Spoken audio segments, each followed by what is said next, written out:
ಬನ್ನಿ ಬನ್ನಿ ಬನ್ನಿ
ಕಾರ್ಮಿಕರ ಐಕ್ಯತೆ ಒಡೆಯುತ್ತಿರುವ ಕೇಂದ್ರ ಸರ್ಕಾರಕ್ಕೆ ಹೇಳಿ ಧಿಕ್ಕಾರ. ಜಿಂದಾಬಾದ್ ಜಿಂದಾಬಾದ್. ಕಾರ್ಮಿಕರನ್ನು ಬೀದಿ ಪಾಲು ಮಾಡಕ್ಕೆ ಹೇಳಿ ಧಿಕ್ಕಾರ. ಮಹಿಳೆಯರೇ ಒಂದಾಗಿ. ಕಾರ್ಮಿಕ ಜಿಂದಾಬಾದ್. ಏತಕ್ಕಾಗಿ ಹೋರಾಟ, ಎಲ್ಲಿಯವರೆಗೂ ಹೋರಾಟ. ಒಂದು ಅಕ್ನಾಲಜ್ಮೆಂಟನ್ನು ಕೊಡಬೇಕಾಗ್ತದೆ ಮತ್ತು ಸರ್ಕಾರಕ್ಕೆ ಕಳಿಸ್ಬೇಕು. ಸರ್ ನಮಸ್ಕಾರ. ಇವತ್ತು ಇಡೀ ದೇಶಾದ್ಯಂತ ಇವತ್ತೇನು ಕೇಂದ್ರ ಸರ್ಕಾರ 4 ಸಂಹಿತೆಗಳನ್ನು ಜಾರಿ ಮಾಡಲು ಹೊರಟಿದೆ, ಅದನ್ನು ವಿರೋಧ ಮಾಡಿ ಆಕ್ಷೇಪಣಾ ಪತ್ರಗಳನ್ನು ನಾವು ಕಾರ್ಮಿಕ ಇಲಾಖೆಗೆ ಸಲ್ಲಿಸ್ತಾ ಇದ್ದೀವಿ. ಇವತ್ತು ನಾವು ಕೇಳ್ತಾ ಇರೋವಂಥದ್ದು ನವೆಂಬರಲ್ಲಿ ನಮ್ಮ ಕೇಂದ್ರ ಸರ್ಕಾರ ಏನು 1948ರಲ್ಲಿ ಜಾರಿಯಾಗಿದ್ದಂತಹ ಕಾರ್ಮಿಕ ಕಾನೂನುಗಳನ್ನು ಇವತ್ತು ಬದಲಾವಣೆ ಮಾಡಿ ಸಂಹಿತೆಗಳಾಗಿ ಮಾಡಿದೆ, 4 ಸಂಹಿತೆಗಳಾಗಿ.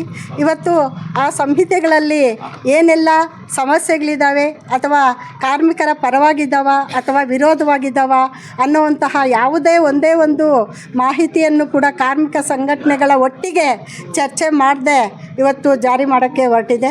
ಇವತ್ತು ನಾವು ಆಕ್ಷೇಪಣಾ ಪತ್ರವನ್ನು ಸಲ್ಲಿಸ್ತಾ ಇದ್ದೀವಿ. ಕಾರಣ ಏನು ಅಂತಂದರೆ, ಇವತ್ತು ಸೆಂಟ್ರಲ್ ಗೌರ್ಮೆಂಟು ಜಾರಿ ಮಾಡಿರುವಂತಹ ಈ ಸಂಹಿತೆಗಳೇನಿದ್ದಾವೆ ಇವು ಕಾರ್ಪೊರೇಟ್ ಸಂಸ್ಥೆಗಳ ಪರವಾಗಿದ್ದಾವೆ.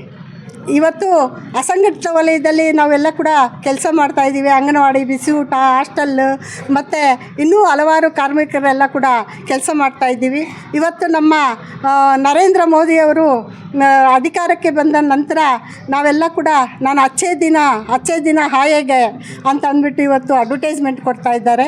ಆದರೆ ಇವತ್ತು 600 ರೂಪಾಯಿ ನಮಗೆ ಕನಿಷ್ಠ ವೇತನ ಇರಬೇಕಾಗಿದ್ದಂಥದ್ದು ಈಗ ಎಲ್ಲ ಕಾರ್ಮಿಕರು ಸೇರಿ 600 ರೂಪಾಯಿ ಜಾರಿ ಮಾಡಬೇಕು ಅಂತ ಹೇಳಿದ್ರೆ ಇವರು ದಿನಕ್ಕೆ 176 ರೂಪಾಯಿ ಜಾರಿ ಮಾಡೋಕ್ಕೆ ಹೊರಟಿದ್ದಾರೆ ಕನಿಷ್ಠ ವೇತನ ಕಾಯ್ದೆಯಲ್ಲಿ. ಇವತ್ತು 176 ರೂಪಾಯಿ ದಿನಕ್ಕೆ ಜಾರಿ ಮಾಡಿರುವಂತಹ ಈ ಸರ್ಕಾರ 176 ರೂಪಾಯಿ ಅವ್ರು ತಿಂದು ಇವತ್ತು ಅವರು ಅನುಭವಿಸಿ ನಮಗೂ ಕೂಡ ಕೊಟ್ಟರೆ ಒಳ್ಳೆಯದು ಅಂತ ಅನ್ನಿಸ್ತದೆ. ಇವತ್ತಿನ ಬೆಲೆ ಏರಿಕೆ ಅಂತಹ ಈ ಸಂದರ್ಭದಲ್ಲಿ ಬರೀ 176 ರೂಪಾಯಿ ಕನಿಷ್ಠ ವೇತನವನ್ನು ಜಾರಿ ಮಾಡ್ತೀವಿ ಅಂತ ಹೊರಟಿರುವಂಥ ಈ ಸರ್ಕಾರಗಳಿಗೆ ನಾಚಿಕೆ ಆಗಬೇಕು. ನಾಚಿಕೆ ಆಗಬೇಕು. ಯಾಕೆ ಅಂತಂದರೆ ಇವತ್ತು ಅವ್ರು ರಾತ್ರಿ MLAಗಳು MP ಗಳು ಇವರೆಲ್ಲ ಕೂಡ ಲಕ್ಷಗಟ್ಟಲೆ ಇವತ್ತು ಹೆಚ್ಚು ಮಾಡ್ಕೊತಾರೆ ವೇತನವನ್ನು ಯಾರಿಗೂ ಗೊತ್ತಿಲ್ಲದಾರ್ಲಂಗೆ ಇವತ್ತು ಹೆಚ್ಚು ಮಾಡ್ಕೊತಾರೆ. ಆದರೆ ಇವತ್ತು ಕೆಳ ಹಂತದಲ್ಲಿ ದುಡಿತಾ ಇರುವಂಥ ಕಾರ್ಮಿಕರಿರ್ಬೋದು, ಇವತ್ತು ಈ 4 ಸಂಹಿತೆಗಳಲ್ಲಿ ಒಂದು ವೇತನ ಸಂಹಿತೆ ಅಂತ ಒಂದು ಜಾರಿ ಮಾಡಿದ್ದಾರೆ. ಆಮೇಲೆ ಹಕ್ಕುಗಳು, ಈಗ ಕಾರ್ಮಿಕರ ಹಕ್ಕು ರಕ್ಷಣೆ ಮಾಡುವಂಥ ಹಕ್ಕುಗಳೇನಿದ್ದಾವೆ ಅದನ್ನು ಕೂಡ ಇವತ್ತು ಬದಲಾವಣೆ ಮಾಡ್ತಾ ಇದ್ದಾರೆ. ಇವತ್ತು ಇಷ್ಟು ದಿನ ನಮಗೆ ಸಂಘ ಕಟ್ಕೊಳ್ಳುವಂಥ ಹಕ್ಕಿತ್ತು. ಸಂಘ ಕಟ್ಕೊಂಡು ನಾವು ನಮ್ಮ ಸಮಸ್ಯೆಗಳನ್ನು ಬಗೆಹರಿಸ್ಕೊಳ್ಳೋದಕ್ಕೆ ಬೀದಿಗಿಳಿದು ಹೋರಾಟ ಮಾಡುವಂಥ ಹಕ್ಕಿತ್ತು. ಇವತ್ತು ಅದನ್ನು ಕಸಿದುಕೊಂಡಿದ್ದಾರೆ. ಮತ್ತು ನಮಗೆ ಸಾಮಾಜಿಕ ಭದ್ರತಾ ಹಕ್ಕಿತ್ತು, ಅದನ್ನು ಕೂಡ ಇವತ್ತು ಕಸಿತಾ ಇದ್ದಾರೆ. ಆದ್ದರಿಂದ ಈ ಆಕ್ಷೇಪಣೆಗಳನ್ನು ನಾವು ಯಾಕೆ ಸಲ್ಲಿಸ್ತಾ ಇದ್ದೀವಿ ಅಂತಂದರೆ, ಇದನ್ನು ಇವತ್ತು ಇಂಗ್ಲೀಷಲ್ಲಿ ರಿಲೀಸ್ ಮಾಡಿದ್ದಾರೆ. ಮತ್ತು ನಮ್ಮ ಕರ್ನಾಟಕ ರಾಜ್ಯದಲ್ಲೂ ಕೂಡ ಕೇಂದ್ರ ಸರ್ಕಾರ ಏನು ಜಾರಿ ಮಾಡಿದೆ ಅದನ್ನು ಕೂಡಲೇ ಜಾರಿ ಮಾಡೋಕ್ಕೆ ಹೊರಟಿದೆ.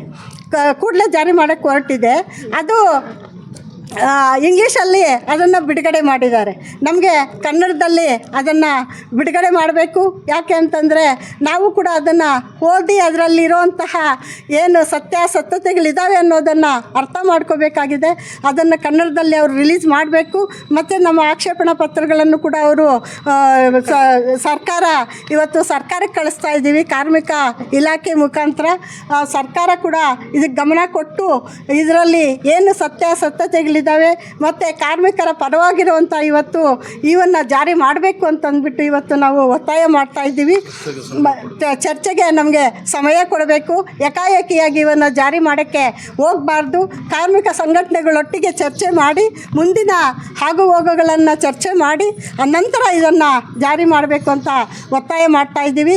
ಇವತ್ತು ಸಂವಿಧಾನದಲ್ಲಿ ನಮಗೆ ಸಂಘ ಕಟ್ಟುವ ಹಕ್ಕಿದೆ ಮತ್ತು ಕಾರ್ಮಿಕರ ರಕ್ಷಣೆ ಮಾಡುವಂತಹ ಹಕ್ಕಿದೆ. ಇವೆಲ್ಲವನ್ನು ಕೂಡ ಕಸಿಯುವಂತಹ ಈ ಸರ್ಕಾರಗಳಿಗೆ ನಾವು ಧಿಕ್ಕಾರ ಹೇಳ್ತಾ ಇದ್ದೀವಿ.